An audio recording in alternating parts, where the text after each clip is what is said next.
She did not have to fight many wars. She went over in the east and spanked those people, let them know who was the boss of Egypt.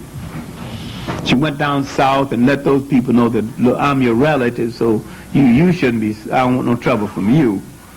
She didn't get any. Further to the south, she let them know that they were relatives.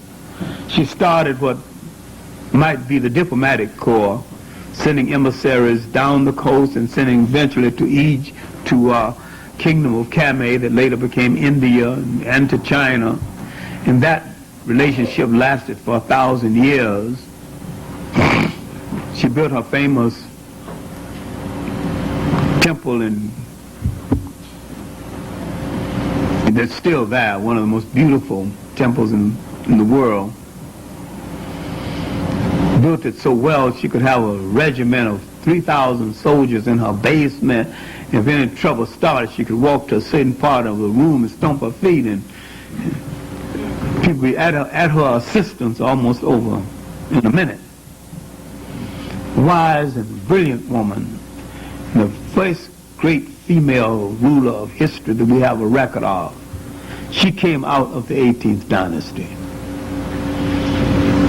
After her mysterious death, 21 or 31 years, depending on the book, what book you're reading,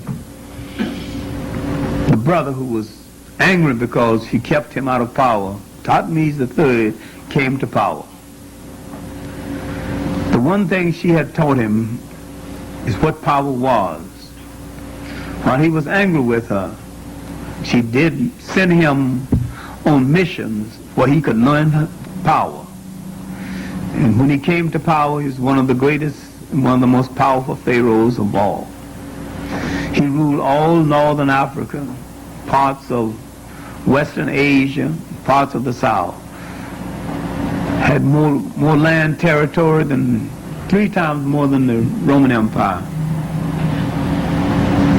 And with his passing came the pharaoh, what I call the pharaohs of flowers, fire, and thunder. But the most noted pharaoh to come to power didn't want power at all after him. This was the son of the great Queen Tai, Amenhotep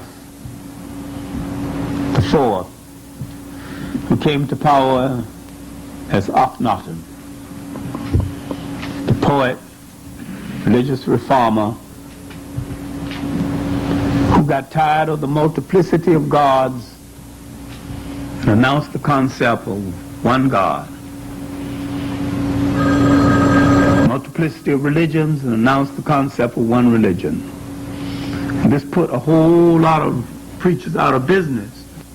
They had no protection of that God. When he announced the concept of one God, then a whole lot of preachers had no work to do. So they didn't particularly like him. And when his enemies approached Queen Tai, who didn't particularly like the new religion, they thought they would recruit her against him. She was a Nubian, as most of the queens came from the south, and were black, of course. And she said that, although I differ with this new religion, you must remember, differ with this new religion, you must remember, that is my son, flesh of my flesh, blood of my blood. And if you harm so much as one hair of his head, Queen Tai, let it be known that her disagreement with the new religion did not mean that she would take sides against the enemies of her son. That her disagreement was a private matter. But her defense of her son was another matter. And he lived with his wife, the beautiful Nefertari. He humanized the Egyptian monarchy. He permitted himself to be sculptured, showing affection with the children on his knee. He was probably the world's the first humanistic monarch. My main point is that he brought to the concept of being a royal person a sense of warmth and genuine human value never shown in history. And he opened the door for the boy king who had married one of his daughters, known as Tutankhamun, or King Tut, who came at the close of the 18th dynasty. Now, what I'm talking about is the end of a great period in human history. At the close of the 18th dynasty, a period of great religious reform. Now we would have still another great dynasty, the dynasty of the Ramesses. This dynasty would be the last great dynasty in Egypt and in the Nile Valley. The last purely African in every way. And out of this dynasty would come a series of kings called Ramesses, but Ramesses II would be the greatest. And he would rule with a Nubian queen, Nefertari. And this relationship did not start in love. Those Nubians had come and beat the hell out of the Egyptians, and the only way they could stop the war is to marry one of those Nubian women. And he thought so much of her, he would build a temple for her equal to his at Abu Simbel on the Nubian border, the border to what is now the Sudan. This became one of the most beautiful love stories in royal history. Now the dynasty is waning, and the power and the structure is moving once more toward the south, toward Ethiopia, that will send many kings and queens, the best known in history but not the best. It's a queen named Makeda, better known as the Queen of Sheba. Now, the story of the Queen of Sheba and Solomon is too well known, and most of it is a fake anyway.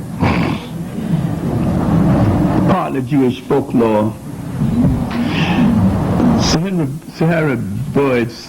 has written a much better story, and Pankhurst in her cultural history of Ethiopia has written also a good story on this. Now, because I'm a classroom teacher, I have to distinguish between folklore and fact. When I read the biblical story, then I have to go back and read the pure history story without the mythology. So in the classroom, sometimes I say, this is the biblical story, this is the pure history story. But I've got to give the pure history story in the classroom. When I give an exam, I never give an exam on the biblical story. I give an exam on the pure history story, not on the folklore. Because I know I have to distinguish between one and the other. Now, my point is that Egypt grew weak. The last 4 dynasties between 20 and 24 were weak dynasties, what I call holding dynasties again. Egypt grew weak. Its influence in the south was barely tolerable. Now 3 great generals moved up from the south and took over Egypt. Starting 751 BC. Now the great light is going out. The first general is Castor. After Castor, Pianki, who ruled as long as he wanted to, retired to the south.